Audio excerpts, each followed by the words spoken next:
Magandang umaga po. Ano muna tayo, mag-face biometric muna tayo. Nakita ko na ang thermostat, natabunan pala ng mga bote. Ayan po ang thermistor. Tingnan natin kung okay pa. Yan, may resistance 19.2 ohms. Compressor resistance tayo. Check.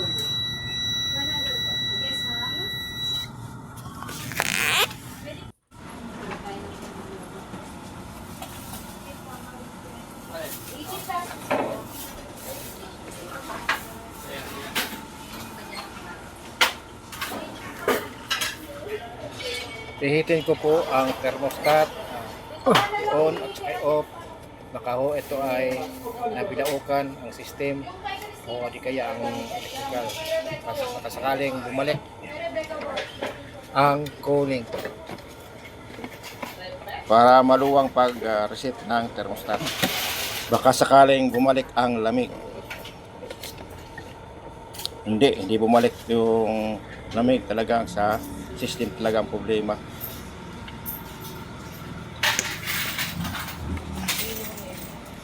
Putulin natin yung filter dryer. Hindi ka ba nadiliman? Hindi ba? Yung kasi mag-ano ng preno baka magbabag. Putulin din natin ang 316 condenser ng compressor output. Ayan po, nang naputol na, may tumutulo po sa pinutulang ko, may mga langis at saka mabaho. At nangamoy sa buong tindahan ng King's Bake Shop. So, reklamo yung mga crew. So, ang mabuti ay ilabas po sa tindahan. Doon po tayo sa labas. Ipo-pull out natin yung unit. Starting torque current is 3 to 7 ampere. Then, balik to 0.62 ampere. Ayun na po, nagbubumbo na po siya ng maraming langis. Mga 80% siguro at saka mabaho. Ayun po, habang nagbubumba ang compressor, ayun, madaming lumalabas na langis, sobrang dumi at talagang marumi at mabaho at may kulay na.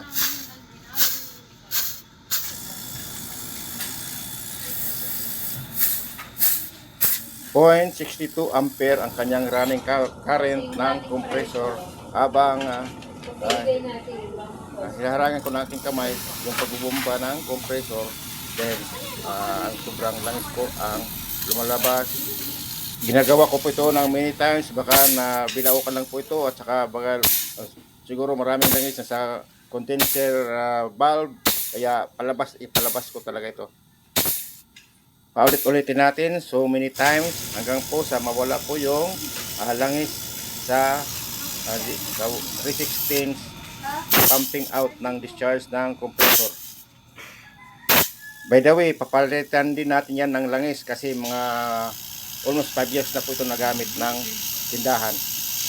O itong Big Shop company showroom case ng mga cake. So, ginagawa ko po pag pumping out so many times para talagang mailabas talaga ang mga contaminant oil sa compressor. By the way, papalitan ko naman yan ng oil. Bibili ako ng 1348 oil, yung synthetic type, para baguhan na siya. Sa ngayon, tuloy pa rin ang pagbubomba natin. Kung talagang ganoon pa rin siya, so compressor na ang sira. Sa ngayon, no comment pa.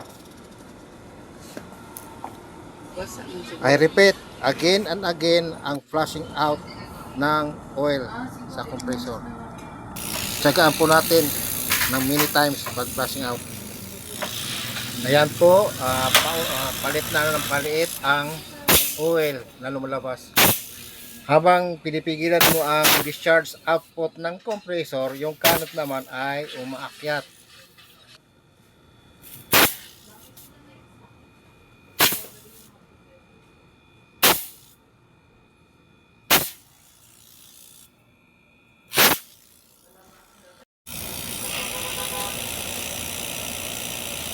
Sa part 3, magpapalit tayo ng langis. Ipapakita ko sa inyo kung yung laban ng langis ay golden brown pa ba o pula pa ba o okay pa.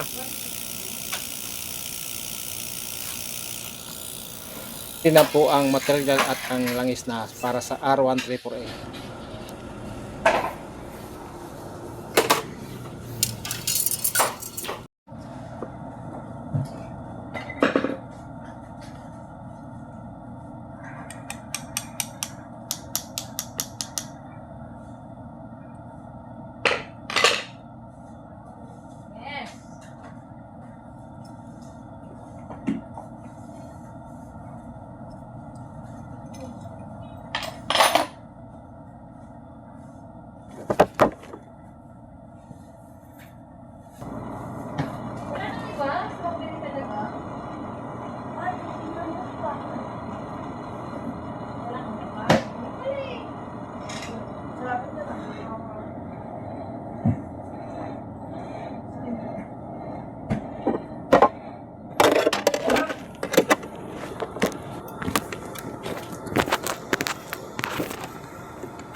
Pagkagawa ko ang gas, agad bumibigay.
Now, ready na po ang aking gagawing flushing out system sa condenser system. Ayan, ready na po. Kita nyo ang aking ginawa. Ayan, yung DIY ko. At saka ito. Ayan, naka-ready na po ang kasalo sa output sa discharge. Yung maliit na tubo na yan, yan po ay 3 by 16. Hindi naman yung copper, meter yan eh. Yan, lumabas na yung dumi sa system ng condenser.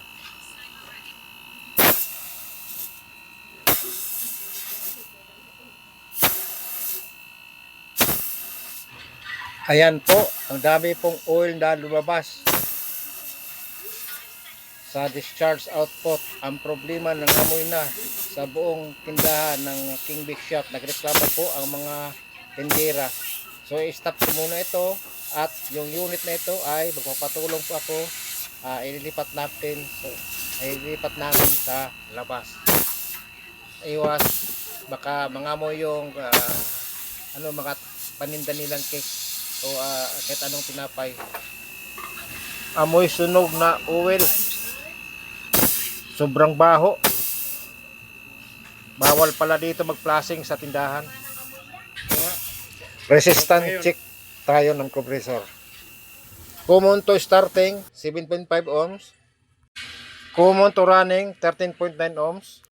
Ang compressor nito ay kinakargahan ng R134A.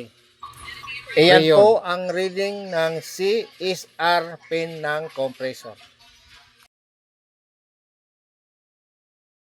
Ayan po ang reading ng pin ng compressor.